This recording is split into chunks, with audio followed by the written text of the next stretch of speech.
Good morning friends. I hope आप सब अच्छे होंगे। आपका स्वागत है आपके अपने YouTube channel current affairs for exam में। चलिए आज दिनांक 20/4/2025 की प्रश्नावली शुरू करते हैं। निम्नलिखित में से किसने विश्व की 17वीं एथलेटिक पासपोर्ट प्रबंधन इकाई का उद्घाटन किया है? श्री नरेंद्र मोदी, श्री अमित शाह, श्री राजनाथ सिंह, श्री मनसुख मांडविया। इसका सही जवाब है डॉक्टर मनसुख मांडविया। डॉक्टर मनसुख मांडविया ने नई दिल्ली में विश्व की 17वीं एथलेटिक पासपोर्ट प्रबंधन इकाई का उद्घाटन किया है। एथलेटिक प्रबंधन इकाई एक विशेष इकाई है जो एथलीटों के जैविक पासपोर्ट की निगरानी और प्रबंधन, निष्पक्ष खेल सुनिश्चित करने और स्वच्छ खेल की अखंडता को बनाए रखने के लिए समर्पित है। चलिए अगले प्रश्न पर आते हैं। निम्नलिखित में से किसके साथ भारत का व्यापार घाटा हाल ही में 99.2 बिलियन डॉलर तक पहुंच गया है? अमेरिका, फ्रांस, चीन, ब्रिटेन। इसका सही जवाब है चीन। वित्त वर्ष 2024-25 में चीन के साथ भारत का व्यापार घाटा हाल ही में 100 बिलियन डॉलर के करीब पहुंच गया है। यह वृद्धि मुख्य रूप से आयात में वृद्धि, विशेष रूप से इलेक्ट्रॉनिक्स और उपभोक्ता वस्तुओं के आयात में वृद्धि के कारण हुई है, जबकि चीन का निर्यात में गिरावट आई है। चलिए अगले प्रश्न पर आते हैं।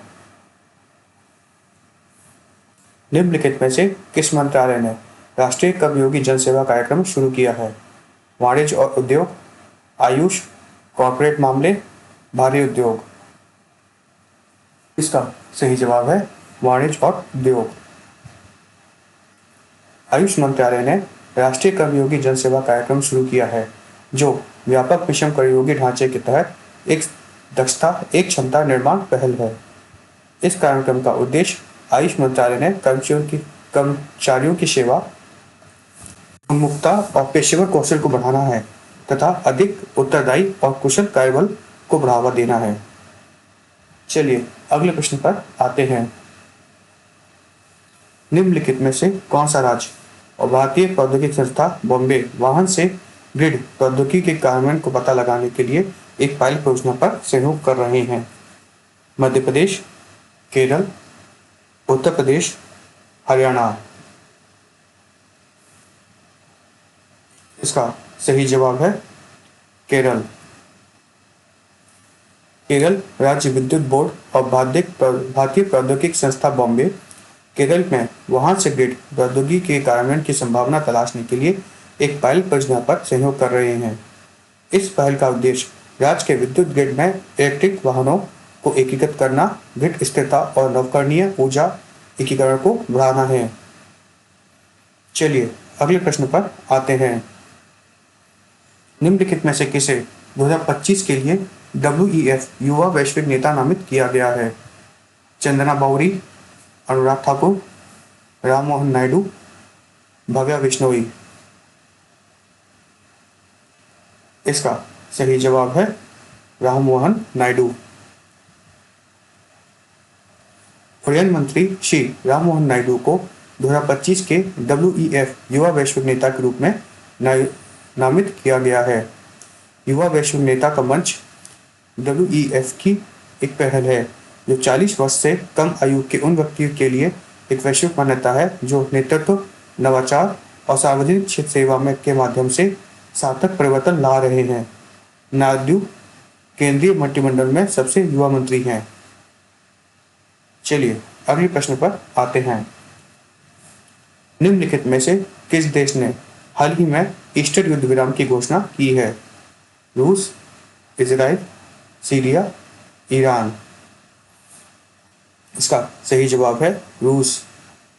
रूस के राष्ट्रपति व्लादिमीर पुतिन ने यूक्रेन के खिलाफ 30 घंटे के संक्षिप्त ईस्टर युद्ध विराम की घोषणा की है। चलिए अगले प्रश्न पर आते हैं। हाल ही में प्रधानमंत्री ने निम्नलिखित में से किस देश को अपनी राजकीय यात्रा संपन्न की? UAE, इराक, ओमान, सऊदी अरब। इसका सही जवाब है सऊदी अरब। हाल ही में प्रधानमंत्री ने सऊदी अरब की अपनी राजकीय यात्रा पूरी की। प्रधानमंत्री ने भारत सऊदी अरब रणनीतिक साझेदारी परिषद की दूसरी नेताओं की बैठक की सह अध्यक्षता भी की। चलिए अगले प्रश्न पर आते हैं। निम्नलिखित में से किस बैंक ने अमृत दृष्टि नामक अपनी विशेष सावधि जमा योजना को फिर से शुरू किया है? PNB, SBI, BOB, BOY. इसका सही जवाब है एसबीआई। एसबीआई ने अमृत दृष्टि नामक अपनी विशेष सावधि जमा योजना फिर से शुरू की है। चलिए अगले प्रश्न पर आते हैं। निम्नलिखित में से किसे हाल ही में UNESCO memory of the world register से जोड़ा गया है? भगवत गीता, नाट्यशास्त्र, उपरोक्त दोनों, उपरोक्त में से कोई भी नहीं। इसका सही जवाब है उपरोक्त दोनों। भगवत गीता और नाट्यशास्त्र को हाल ही में UNESCO memory of the world register में शामिल किया गया है। यूनेस्को का मेमोरी ऑफ द वर्ल्ड कार्यक्रम 1992 में शुरू किया गया था और इसका उद्देश्य दुनिया भर में मूल्यवान अभिलेखों और पुस्तकालय संग्रहों की रक्षा करना है। चलिए अगले प्रश्न पर आते हैं। निम्नलिखित में से किस राज्य के करार शहर में सैनिटरी और बायोमेडिकल कचरे का 100% सुरक्षा पत्रकरण संग्रह और निपटान हासिल किया है? महाराष्ट्र, पंजाब, तेलंगाना, असम। इसका सही जवाब है महाराष्ट्र। महाराष्ट्र के करार शहर ने सैनिटरी और बायोमेडिकल कचरे का 100% सुरक्षित पृथक्करण, संग्रहण और निपटान हासिल कर लिया है। चलिए अगले प्रश्न पर आते हैं। सुकमा जिला निम्नलिखित में से किस राज्य में स्थित है? कर्नाटक, महाराष्ट्र, बिहार, छत्तीसगढ़। इसका सही जवाब है छत्तीसगढ़। सुकमा जिला छत्तीसगढ़ में स्थित है। सुकमा जिला के बड़े सट्टी गांव बस्तर संभाग का पहला नक्सल मुक्त ग्राम पंचायत बन गया है। छत्तीसगढ़ सरकार ने हाल ही में इलवाड़ पंचायत योजना शुरू की है। इस योजना के तहत ऐसी ग्राम पंचायतें जहां से सभी सक्रिय नक्सल माओवादी संगठन छोड़कर समाज की मुख्य धारा में लौट आए हैं, उन्हें नक्सल मुक्त ग्राम पंचायत घोषित कर दिया जाएगा। चलिए अगले प्रश्न पर आते हैं।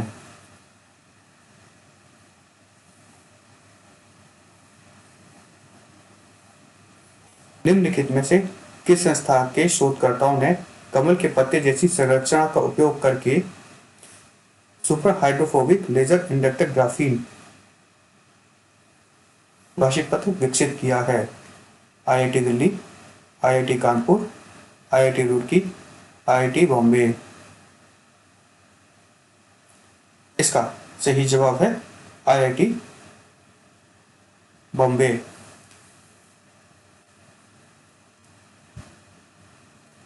हाल ही में आईआईटी बॉम्बे ने कमल के पत्ते जैसी संरचना का उपयोग करके dual sided super hydrophobic laser inductor graphene evaporator use और बनाया है। फ्रेंड्स, आज का सेशन यही समाप्त होता है। आपको हमारा सेशन कैसा लगा कमेंट करके बताइएगा तथा लाइक एवं सब्सक्राइब अवश्य कीजिएगा। धन्यवाद।